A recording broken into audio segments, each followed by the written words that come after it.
बिस्मिल्लाहिर्रहमानिर्रहीम।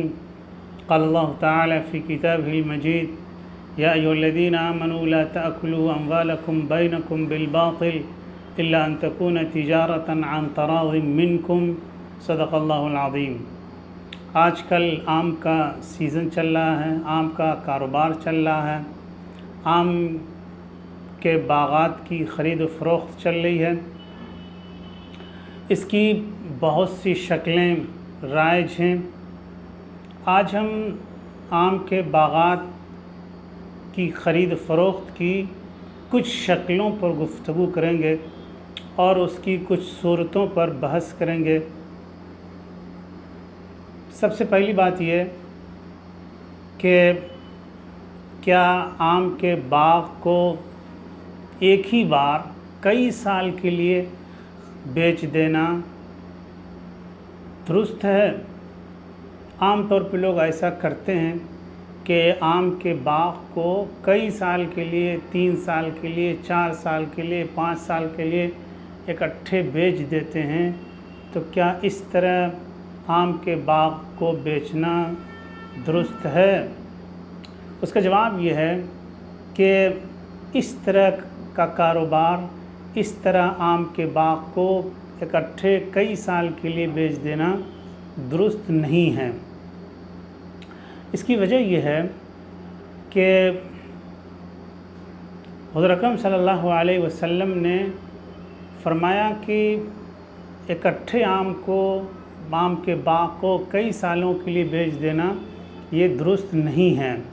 नहा रसूलुल्लाह सल्लल्लाहु अलैहि वसल्लम अन बैइ सिनीन, अल्लाह के रसूल सल्लल्लाहु अलैहि वसल्लम ने कई सालों के लिए इकट्ठे बाग को बेचने से मना किया है।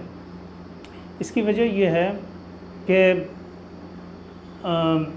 जो चीज़ मौजूद नहीं है उसको उसूली तौर पर बेचना, ख़रीदना दुरुस्त नहीं है।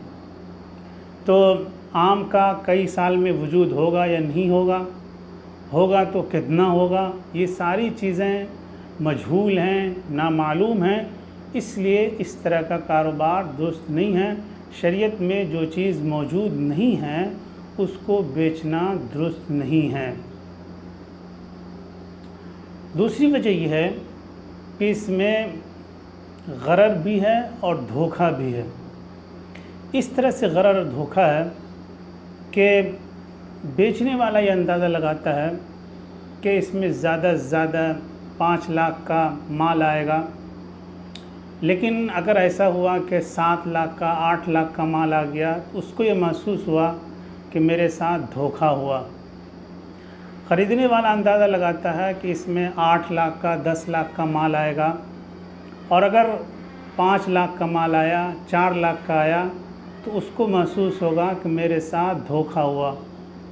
इसको गरर कहते हैं फ़िक़्ह के इस्तिलाह में।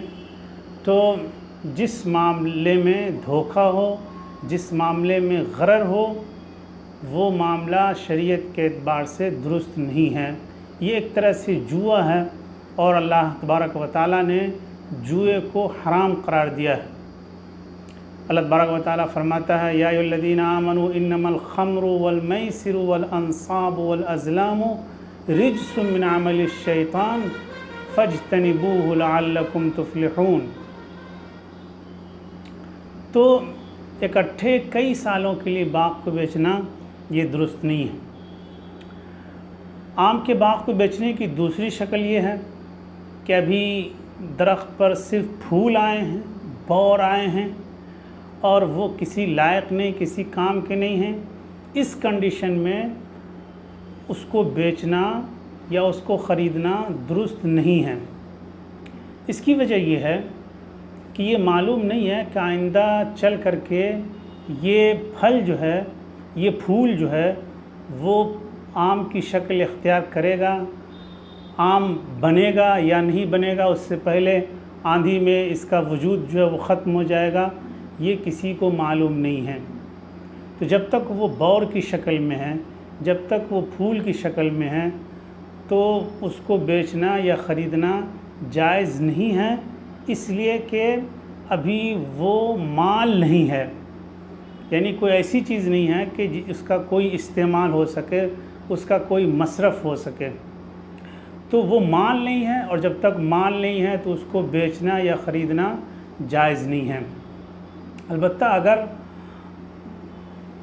आम इतने बड़े हो गए हों, उसका साइज़ इतना बड़ा हो गया हो कि वो किसी इस्तेमाल में आ सकता हो, मिसाल के तौर पर उसकी चटनी बन सकती है, मिसाल के तौर पर उसका अचार आप बना सकते हैं, उसको जानवर को खिला सकते हैं, तो इसको कहते हैं कि वो फल जो है वो कारआमद हो गया है।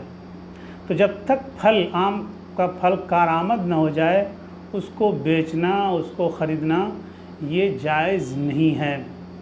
इसलिए कि अगर किसी ने बेच दिया और ख़रीदने वाले ने ख़रीद लिया तो हो सकता है कि आंधी में वो सब ज़ाय हो जाए, तो इसमें ख़रीदने वाले का ज़बरदस्त नुकसान हो जाएगा, और जिसने बेचा है वो नाजायज़ तरीक़े से माल कमाने वाला होगा।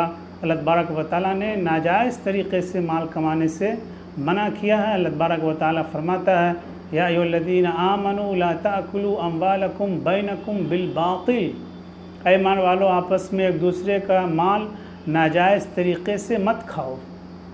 तो अगर अभी सिर्फ बौर की शक्ल है, पता नहीं आइंदा चल के वो आम बन सकेगा या नहीं बन सकेगा, किसी लायक होगा या नहीं होगा, या उससे पहले आंधी में ख़त्म हो जाएगा, बर्बाद हो जाएगा, तो ये एक तरह से दूसरे को धोखा देना हुआ। इसलिए इस शक्ल में आम को ख़रीदना या बेचना जायज़ नहीं है। आम के बाग के ख़रीदने या बेचने की तीसरी शक्ल ये है कि कोई पूरा बाग ही ख़रीद ले, चाहे उसमें फल हो या ना हो, या सिर्फ बौर हो, और वो बौर किसी लायक ना हो, वो फूल किसी काम का ना हो, लेकिन उसने पूरा बाग ख़रीद लिया है, तो इसमें असल मकसद दरख्त को ख़रीदना है, और जो बौर है उसकी हैसियत जो है वो एक ज़िमनी है, उसकी हैसियत सानवी है, तो इसमें कोई हर्ज नहीं है। मिसाल के तौर पर अगर कोई शख्स एक बकरी को ख़रीदता है और बकरी जो हामला है तो उसका हमल कैसा नहीं है, ये सब चीज़ें नामालूम हैं, लेकिन उसका मकसद हमल असल ख़रीदना नहीं है बल्कि बकरी को ख़रीदना है, ज़िमनन उसमें हमल भी शामिल है, तो ज़िमनी तौर पर बहुत सी चीज़ें जायज़ हो जाती हैं जो असल अगर उसको माना जाए तो वो नाजायज़ होती हैं, लेकिन ज़िमनी तौर पर होने की वजह से वो जायज़ हो जाती है। तो यहाँ भी वही है कि अगर कोई आम का पूरा बाग ही ख़रीद रहा है और उस दरख्त पर कुछ फूल हैं, कुछ बौर हैं, तो उसकी हैसियत सानवी है, उसकी हैसियत ज़िमनी है, तो इससे कोई मज़ाक़ा और इसमें कोई हरज नहीं है। आम के बागात को लेने देने की एक शक्ल ये है कि आम के बाग को किराए पे दे दिया जाए कई सालों के लिए। पहले बात आ चुकी है कि अगर आप बाग को कई साल के लिए बेचते हैं इकट्ठे, तो ये जायज़ नहीं है। अब ये कोई ये कहे कि हम आम के बाग को कई साल के लिए नहीं बेचते हैं बल्कि हम उसको किराए पर दे देते हैं, तो क्या किराए पर कई सालों के लिए आम के बाग को देना या लेना जायज़ है या जायज़ नहीं? इसका जवाब ये है कि ये जायज़ नहीं है, क्योंकि इसमें असल मकसद जो होता है आम के बाग को किराए पर लेने का, वो असल मकसद फल होता है। सिर्फ़ अगर कोई दरख्त को किराए पर लेता है तो इसका कोई मकसद नहीं, उसका मकसद वही है आम हासिल करना है, आम जो है वो लेना है। तो यहाँ भी वही बात सामने आएगी कि आम आएगा या नहीं आएगा, बौर अगले साल आएगा या नहीं आएगा, ये सारी चीज़ें जो हैं मजहूल हैं, नामालूम हैं, मादूम हैं। इसलिए आम के बाग को 1 साल के लिए, 2 साल के लिए, 3 साल के लिए किराए पर लेना और देना दुरुस्त नहीं है। और इसकी वजह यही है कि अगरचे किराए का नाम इसको दिया जा रहा है, लेकिन असल मकसूद जो है वो आम है, और आम आइंदा साल होगा या नहीं होगा ये बात क्लियर नहीं है, ये बात वाज़ेह नहीं है। इसलिए इस तरह का कारोबार जो है वो दुरुस्त नहीं है। ये आम के बाग़ के ख़रीद फ़रोख्त से मुताल्लिक़ चंद मसाइल हैं जिनकी वजाहत ज़रूरी है और जिनको समझना ज़रूरी है। आज की मजलिस में बस इतना ही। अल्लाह तबारक व तआला हम सबको दीन का सही फ़हम अता फ़रमाएँ। वस्सलामु अलैकुम व रहमतुल्लाहि व बरकातुहू।